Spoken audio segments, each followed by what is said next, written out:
লাইফটা খুবই ছোট এবং সময় খুব তাড়াতাড়ি চলে যাচ্ছে। পরিবার প্রিয়জনদের সাথে সময় কাটানো খুবই জরুরি, তেমনি করে নিজের সাথে একান্ত সময় কাটানো আরও বেশি জরুরি। So let's get started.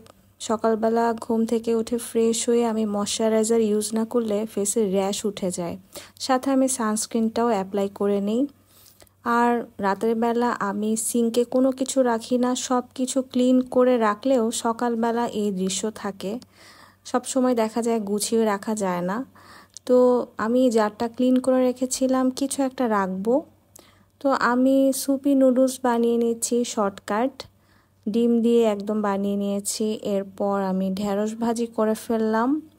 আর আমার এই যে মেকআপ ব্রাশগুলো ক্লিন হয়ে গেছে একেবারে, খুব লিমিটেড ব্রাশ এখানে, যেগুলো আমি সবসময় ইউজ করি সেগুলি ক্লিন করেছি। আমি একটু বের হব, আজকে শুধুমাত্র নিজের সাথে সময় কাটাবো। এই বাসাটাতে আমি কয়েক মাস হয়েছে উঠেছি। তো নতুন বাসা অনেক সময় বলি, আপনারা শুনেন, যদিও হোম ট্যুর দেইনি, কিন্তু এই নতুন বাসায় ফাইনালি আমরা লিফটে ওঠানামা করতে পারছি।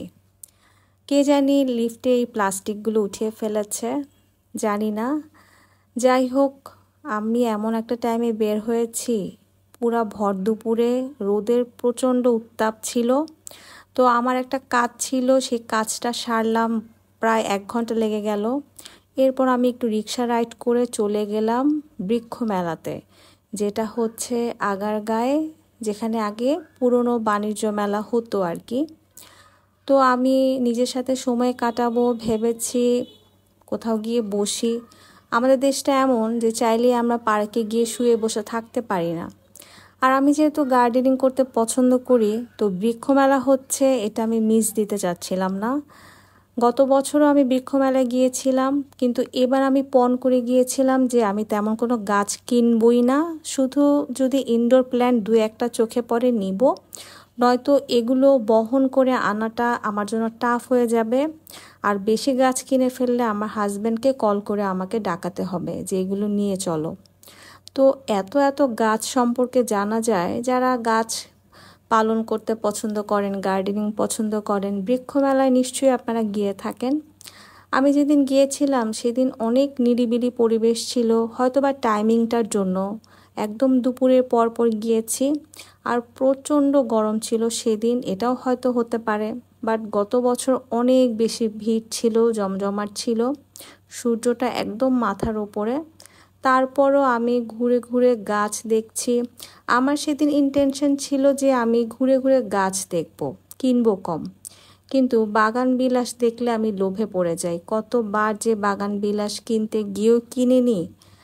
আর এবার ঠিক করেছিলাম যে ইনডোর প্ল্যান্টই দেখব, কিন্তু আমি ফুল গাছের ভেতরেই চলে যাই। দেখতে দেখতে আমি দেখা গিয়েছে যে ফুল গাছই কিনে ফেলেছি। গত বছরে কেনা কয়েকটা গাছ আমি এখনও টিকিয়ে রেখেছি, মাশাল্লাহ। তো ফুল গাছ কিনে আমি ওই দোকানটাতে রেখে আরও কিছু গাছ আমি দেখতে গেলাম। এই ছোট ছোট গোলাপ গাছগুলো দেখে আমার বেশ ভালো লাগছিল। আর এই ক্যাকটাসগুলো একটু দাম চাচ্ছিল, কিন্তু ভ্যারিয়েশনে ভরা ছিল। আর অন্যান্য যত গাছ আছে আমরা কম বেশি এগুলো দেখতেই পাই না নার্সারিগুলোতে। বিভিন্ন জেলা থেকে, বিভিন্ন জায়গা থেকে আসে, অনেক ভালো লাগে। আর এই যে একটা জায়গা এত সুন্দর করে রাখা, এখানে কেউ ঢুকতে পারে না, দেখে মনেই হচ্ছে না যে এটা আমাদের দেশ, মনে হচ্ছে বাইরের কোনো দেশ, নয়তো কোনো রিসোর্টে। তো আমি অনেকক্ষণ দাঁড়িয়ে এই সুন্দর জায়গাটা দেখছিলাম এবং ভিডিও করছিলাম। অনেক বেশি সুন্দর। আসলে এত ছিমছাম যদি আমাদের জীবনটা সুন্দর থাকতো, আমাদের দুনিয়াটা যদি সবসময় এত সুন্দর থাকতো। দেশের পরিস্থিতি আসলেই যেমন দিনকে দিন গড়াচ্ছে, সব কিছুর এমনভাবে যাচ্ছে, কোনো নিশ্চয়তা নেই। আমাদের জীবন আসলে থেমে থাকবে না, আমাদের জীবনকে এগিয়ে নিয়ে যেতে হবে। আমি আসলে ভেতরের দিকে যাওয়ার সাহসই পাইনি সেদিন। ওই কয়েকটা দোকান ঘুরে একটি চাচার সাহায্যে আমি গাছগুলো রিকশায় উঠালাম। এরপর আমি রিকশায় করে এগুলো নিয়ে যাচ্ছি। আমার সাথেও গাছ, আর চারিপাশটাতে তো গাছ দিয়ে ভরাই। সেদিন আমার ইচ্ছে ছিল যে আমি বাইরে একা লাঞ্চ করব কোথাও, কিন্তু এত গাছ কেনা হয়ে গিয়েছে হঠাৎ করে, এগুলো নিয়ে আমি কিভাবে লাঞ্চ করব। বাসায় আসলাম তড়িঘড়ি করে, আর এগুলো তো সেদিন আমি কোনো কিছুই সেট আপ করতে পারবো না, শুধু আমি এগুলো কষ্ট করে ঢুকিয়ে রাখছি। আর যেহেতু দুপুরে লাঞ্চও করিনি, বাইরে করার ইচ্ছাও ছিল, তো বাসায় চলে আসতে হলো। আমি পুরো নার্সারি বানিয়ে ফেলেছি। আমার সেকেন্ড বেডরুমে বারান্দায় আমি এগুলো রাখলাম। আমি পুরাই বিধ্বস্ত হয়ে গিয়েছি। তো বাসায় লাঞ্চ করে সন্ধ্যায় আমি একটু বের হলাম। সারাদিন নিজেকে সময় দিয়েছি, এখন প্রিয়জনের সাথে একটু বাইরে সন্ধ্যায় চা পান করতে যাচ্ছি। আমি সংসার করছি আমার অন্যান্য কাজের পাশাপাশি, আই লাভ ইট। এছাড়া আমি মা খালাদের মতো এখন কোথাও এরকম হাঁড়ি পাতিল দেখলে দেখা শুরু করি, এবং সেদিন দেখতে দেখতে কিনেও ফেলেছি। এজন্য মহসিনকে 15 মিনিট দাঁড় করিয়ে রাখতে হয়েছে আমার। যাই হোক, ওকে অনেক রিকোয়েস্ট করে আবারও চা অর্ডার করলাম, আর দুজন মিলে চা পান করছি। আমি দুধ চা, দুধ কফি এতটাই পছন্দ করি, কিন্তু এই গ্যাস্ট্রিকের কারণে ডাক্তারের প্রচণ্ড মানা করা সত্ত্বেও আমি দেখা যাচ্ছে মাঝে মধ্যে পান করে ফেলছি। তো দুজন মিলে কিছুক্ষণ কথা বললাম, আর আমার চা পান করা দেখে আমার হাজবেন্ড শুধু ভিডিও করছে আমাকে যে অবস্থা কি আমার। আমি চা পান করলে যে কি খুশি হয়ে যাই, স্পেশালি দুধ চা।